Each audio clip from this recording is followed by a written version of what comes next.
All right, so today we're going to palpate the glenohumeral joints on Hayden here.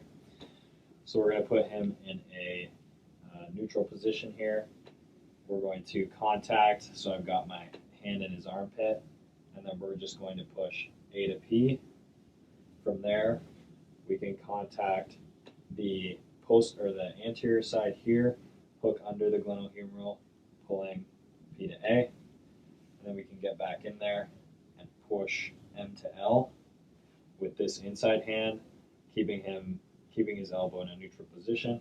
From here, we can go into flexion, testing S to I. So I'm contacting the far elbow, pulling down with this contact hand on the proximal end of the humerus. From here, we can test M to L. Normally, I would swing around, but I want you to be able to see. So I'm pushing across and supporting his distal elbow here. And then from there, we're going to test just A to P. So pushing on the elbow and straight down, A to P. From here, we can go into abduction to see if any of these motions are restricted. So here, I'm going to support the distal elbow again and pushing I to S. From here, again, I would turn into the camera, but I want you to be able to see. So from here, we can hook, and with our thumbs, we're going to push the proximal humerus, P to A, and then hook under with our fingers, pulling P to A, pushing A to P. So each one of these palpations that we did, we can place a Thule board underneath and thrust, and it's just a test plus impulse.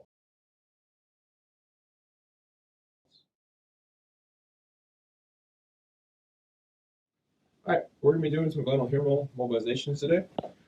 Head over to the side of the patient. First one we're going to do, the side of the patient, you're going to take your inside hand is going to be inside their armpit here. You're going to get up nice and close.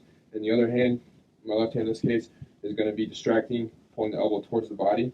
So with this hand, I'm pulling out with my right hand and going in with my left to create that nice distraction. And then we're just going to circumduct and feel the motion in there.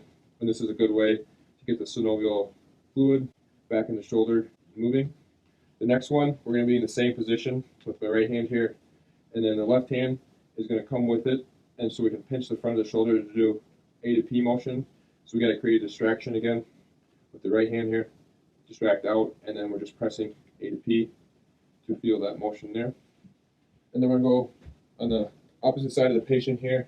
Have him bring his arm across the shoulder, and we'll be touching the posterior capsule. So my left hand, the opposite hand, is going to be stabilizing the scapula, and then this hand is going to be shooting along the line of the humerus here and pressing A to P and just feeling that shearing motion. If it was stuck, we can take the Thule board or drop piece, put it under the shoulder here, stabilize the glenohumeral joint, and then it's the same exact motion, the test plus impulse. I'll have that set a little better. We're not actually going to adjust there, so we'd have to set the Thule board, and then we'd thrust down through the Thule board.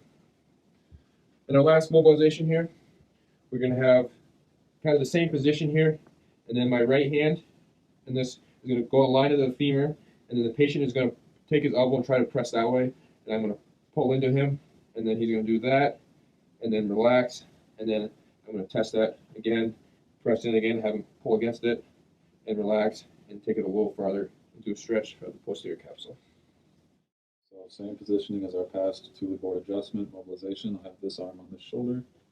We're going to have the patient, as we hook the scapula for stabilization and the elbow for stability, we'll have them push their elbow all the way up to the ceiling as far as they can. Perfect. Relax. And I'll pull that into further horizontal flexion, or abduction, I mean. And then have them push into the ceiling again. Relax.